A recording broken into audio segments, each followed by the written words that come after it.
नमस्कार दोस्तों। पिछले वीडियो में हम लोगों ने पास्ट कंटिन्यूअस के बारे में पढ़ा था, तो उसका साधारण वाक्य बनाया था। अब उसी में आगे बढ़ते हैं। तो यहाँ देखिए, पास्ट कंटिन्यूअस टेंस के वाक्यों के पहले क्या लगा रहने पर उसका अंग्रेजी अनुवाद बनाने का नियम। पास्ट कंटिन्यूअस टेंस का वाक्य हो PAST CONTINUOUST ENSC और उसके पहले क्या लगा हुआ रहे, तो उसका अनुवाद कैसे बनाएगा। तो किसी भी प्रकार का सेंटेंस होता है, वाक्य होता है, जब उसके पहले क्या होता है वाक्य पहले, तो उस वाक्य में जो सहायक क्रिया होती है उसको पहले लिखा जाता है। तो पास्ट कंटिन्यूअस टेंस में सहायक क्रिया के रूप में वाज वेयर का प्रयोग होता है। वाज वेयर का कहाँ वाज लगता है, कहाँ वेयर लगता है, मैं पहले ही बता चुका हूँ पहले वीडियो में, लेकिन फिर से एक बार सुन लीजिए। आई के साथ वाज का प्रयोग होता है और थर्ड पर्सन के सिंगुलर नंबर के साथ वाज का प्रयोग होता है, और बाकी सबके साथ वेयर का प्रयोग होता है। तो पहले वाज या वेयर लिखेंगे, उसके बाद सब्जेक्ट लिखेंगे जो वाक्य का सब्जेक्ट होगा, उसके बाद वर्ब V4 लिखेंगे, यानी वर्ब का चौथा रूप। वर्ब का चौथा रूप जब वर्ब में ING लगता है तो वर्ब का चौथा रूप कहलाता है। उसके बाद जो वाक्य का ऑब्जेक्ट होगा उसका ट्रांसलेट करेंगे, उसके बाद कुछ और वाक्य में रहेगा उसका करेंगे। इसलिए शुरू करते हैं। पहला सेंटेंस है, क्या वह मैदान में नहीं खेल रहा था। नहीं खेल रहा था तो रहा था पास्ट कंटिन्यूअस टेंस का वाक्य हुआ। उसका नियम है कि जिस हिंदी वाक्य मुख्य क्रिया के अंत में रहा था, रही थी, रहते लगा रहे। पिछले वीडियो में बता चुका हूं। तो चलिए पहले यहाँ देखते हैं कि यहाँ वाज होगा कि वेयर होगा। तो इसका निर्णय कैसे लेंगे। यहाँ सब्जेक्ट है वह। वह कौन सा पर्सन है, वह है थर्ड पर्सन का सिंगुलर नंबर है। ठीक है, तो क्या आएगा यहाँ पर, वाज आएगा। चलिए वाज आएगा। उसके बाद सब्जेक्ट करेंगे, वाज वेयर यहाँ कंप्लीट हो गया। फिर सब्जेक्ट ही हो गया। फिर क्या, V4 वर्ब का चौथा रूप। वर्ब क्या है, खेलना। तो खेलने का क्या होता है, प्ले। तो वाज ही नॉट नहीं लगा हुआ है, तो नहीं लगा not. हुआ है तो नॉट लग जाएगा। ठीक है, नहीं लगा हुआ है तो नॉट लग जाएगा। Was he not. फिर प्ले का प्लेइंग PLAYING प्लेइंग। उसके बाद मैदान में है लिखा हुआ, उसके बाद मैदान में का अनुवाद करेंगे तो मैदान में यानी कि फील्ड में, तो in the field FIELD question mark. ठीक है, was he not playing in the field हो गया। अगला सेंटेंस है, क्या बच्चे मैदान में शोरगुल कर रहे थे। शोरगुल करना यानी हल्ला करना। हल्ला करने की अंग्रेजी होती है मेक अ नॉइज। यहाँ लिखा हुआ MEK मेक ANOISE, शोरगुल करना का। तो यहाँ सब्जेक्ट क्या हुआ, बच्चे। कौन हल्ला कर रहे थे, शोरगुल कर रहे थे। उत्तर क्या आता है, बच्चे। अच्छा, कर्ता और कर्म हम कैसे पहचानेंगे, किसी वाक्य का सब्जेक्ट कौन है, किसी वाक्य में ऑब्जेक्ट कौन है, कैसे पहचानेंगे। क्रिया तो पहचान लेते हैं कि जैसे उछलना, कूदना, शोरगुल करना, पढ़ना, लिखना, आना जाना, नाचना, गाना, हंसना, बोलना, ये सब क्रियाएं होती है, मुख्य क्रिया होती है। लेकिन सब्जेक्ट कैसे पता करेगा कि सब्जेक्ट क्या है, जिसमें कौन लगाकर मतलब प्रश्न करते हैं। तो क्रिया में कौन लगाकर प्रश्न करेंगे। हाँ, तो जो आंसर मिलेगा उसमें तो वो हो गया सब्जेक्ट, वही सब्जेक्ट हो जाता है। और जो उसमें क्या लगा के करते हैं वो जब क्या लगा कर या किसको लगा कर हाँ, प्रश्न तो करने पर ऑब्जेक्ट हो जाएगा। ऑब्जेक्ट हो जाता है। जैसे देखिए, यहाँ शोरगुल करना सब्जेक्ट हो, वर्ब हुआ, क्रिया हुआ। तो कौन शोरगुल कर रहे थे, उत्तर क्या मिल रहा है, बच्चे। तो बच्चे सब्जेक्ट हो गया, क्लियर है। तो जब बच्चे सब्जेक्ट हो गया तो बच्चे कौन सा नंबर हुआ, बच्चे हुआ वो प्लूरल नंबर, बहुवचन हो गया। ठीक है, और थर्ड पर्सन हो गया, तो थर्ड पर्सन का प्लूरल नंबर हो गया, तो उसके साथ क्या लगेगा, वेयर लगेगा। ठीक है, अब बच्चे यहाँ पर कुछ खास बच्चों के बारे में कहा जा रहा है। बच्चे मैदान में शोरगुल कर रहे थे, इससे मतलब स्पष्ट हो रहा है कि बच्चों की पूरी जाति का बोध नहीं हो रहा है, कुछ खास बच्चों के बारे में कहा जा रहा है जो उस मैदान में शोरगुल कर रहे थे। इसलिए वहाँ पर द चिल्ड्रन हो जाएगा, दी का प्रयोग हो जाता है। जब खास का बोध होता है ना, बहुवचन भी हो तो भी दी का प्रयोग होता है।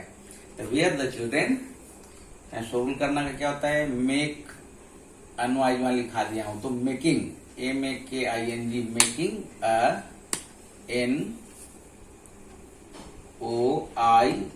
NOISE making unwise.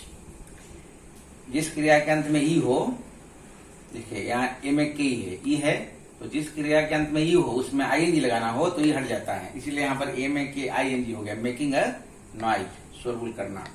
Where the children making a noise. ठीक है, सही बनाया ना, चलो ठीक है। क्या मैं उसे अंग्रेजी नहीं पढ़ा रहा था? अच्छा नहीं, क्या बच्चे अच्छा मेरा मैदान में क्वेश्चन गड़बड़ाए है, हैं? मेरा क्वेश्चन है कि हाँ। यहाँ पे चिल्ड्रन क्यों है? यहाँ पे किड्स भी तो हो सकता था। नहीं, किड्स नहीं होगा। किड्स क्यों? किड्स भी हो सकता है, बहुत छोटा बच्चा रहेगा तो किड्स भी होगा, लेकिन बात इतना एक ही छोटा है बच्चा ना। मैदान में खेलेगा नहीं ना। Were the children making noise, हल्ला करे थे, मैदान में क्या छूट गया देखो यहाँ। ओ हाँ। इन द फील्ड, मैदान में ऑब्जेक्ट है कि नहीं? मैदान में नहीं, मैदान नहीं है, में क्योंकि नहीं है। क्रिया में कौन लगा प्रश्न कर, किसको लगा कर प्रश्न करते हैं तो इसका उत्तर थोड़े मैदान में आता है। किसको शुरू, ऐसा तो बात किसको खेल रहे थे? ऐसा तो उत्तर नहीं आ रहा है, इसलिए मैदान में किसको ऑब्जेक्ट लगा? नहीं है, ये अदर में आएगा, कुछ अदर है। चलो, हाँ। तो ये इन द फील्ड लिखा गया। अब क्या मैं उसे अंग्रेजी नहीं पढ़ा रहा था? यहाँ पर सब्जेक्ट क्या हुआ? यहाँ पे सब्जेक्ट हो गया कौन, मैं क्या, उसे उसे वाज आई नॉट टीचिंग, पढ़ाना का क्या होता है? टीच, तो टीचिंग हो गया। वाज आई नॉट टीचिंग, कौन क्या पढ़ा रहा था? इंग्लिश। अच्छा आई होगा ना सब्जेक्ट। अरे हाँ। Was I not teaching English to him, HIM, him. Was I not teaching English to him. यहाँ पर देखो दो ऑब्जेक्ट है, इस वाक्य में दो ऑब्जेक्ट हो जा रहा है। किसको पढ़ा रहा था? अंग्रेजी पढ़ा रहा था। क्या पढ़ा रहा था? तो अंग्रेजी पढ़ा रहा था। किसको पढ़ा रहा था? तो उसको पढ़ा रहा था। इस वाक्य में दो और ऑब्जेक्ट। कौन पढ़ा रहा था? तो आई हो गया कौन इसमें। पढ़ा मैं। रहा था? मैं सब्जेक्ट हो गया। मैं सब्जेक्ट, ऑब्जेक्ट यहाँ दो है, उसे भी है और अंग्रेजी भी है। तो जब दो ऑब्जेक्ट एक साथ रहता है ना एक वाक्य में, तो जो व्यक्तिवाचक ऑब्जेक्ट होता है उसको बाद में रखते हैं, तो उसके पहले टू लगाते हैं। अच्छा ठीक है ना, इसलिए टू के पहले, हिम के पहले टू लग गया। ठीक है, was I not teaching English to him. Him. ठीक है, क्या आसमान में तारे चमक रहे थे? इसका सब्जेक्ट कौन है? इसमें तारे। Very good. तो वेयर द द स्टार्स, चमकना का शाइन होता है, यहाँ लिख दिया है SHIN, शाइन में चमकना। तो क्या हो जाएगा? Shining, SHINING। जिस क्रिया के अंत में ये हो उसमें ING लगता है तो ये हट जाता है, तो यहाँ पर भी हट गया SHINING। तारे चमक रहे थे, आसमान में क्या हो जाएगा? In the sky. स्काई, इसके वाई। चलो अगला सेंटेंस देखते हैं। अगला सेंटेंस देखते हैं। क्या तुम स्कूल जा रही थी? यहाँ पर सब्जेक्ट हो गया तुम, तो तुम के अनुसार यहाँ पर हो जाएगा वेयर, WERE, वेयर। उसके बाद सब्जेक्ट आएगा यू, फिर वर्ब आ जाएगा गो, से गोइंग हो गया, to school, SCHOOL, question mark.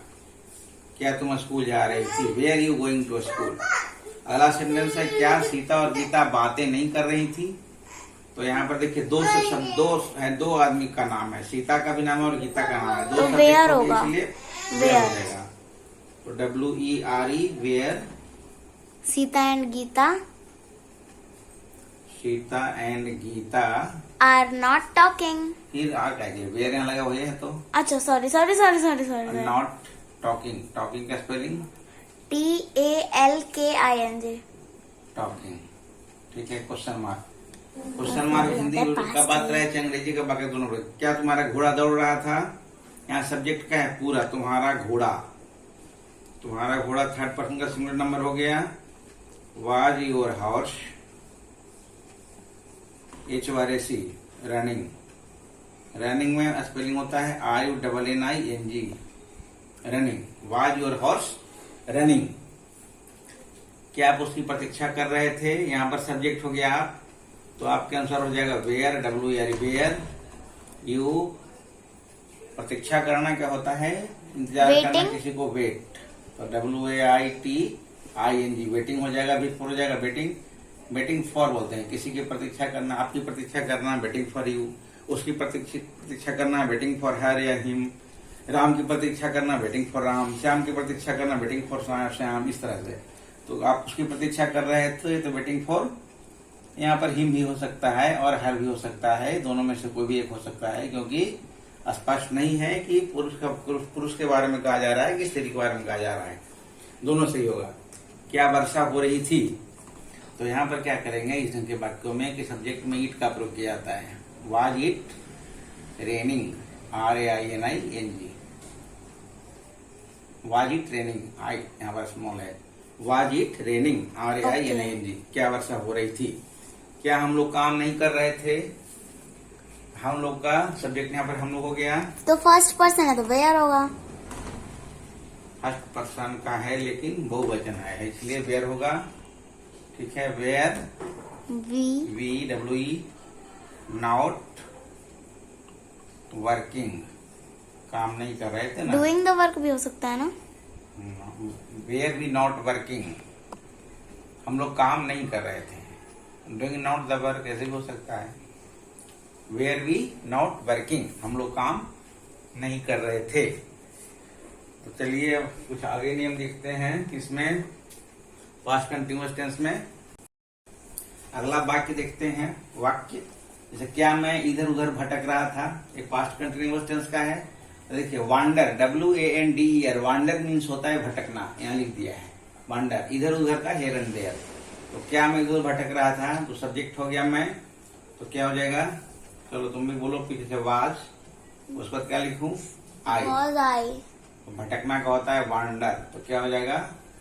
एक सेकेंड वांडरिंग।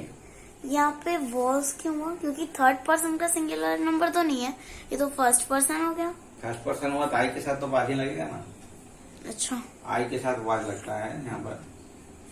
फर्स्ट आई के साथ वाज लगता है। फर्स्ट पर्सन का प्लूरल नंबर रहेगा ना, वी रहेगा ना, तब वेयर लगेगा। ठीक है, okay. Was I wandering, WANDERING।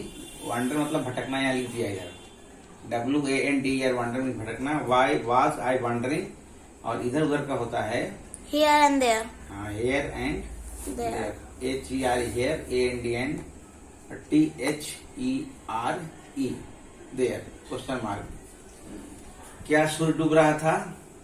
यहाँ पर चलिए वाज द सन इज, डूबना का क्या होता है? सेट होता है। Set was the sun setting.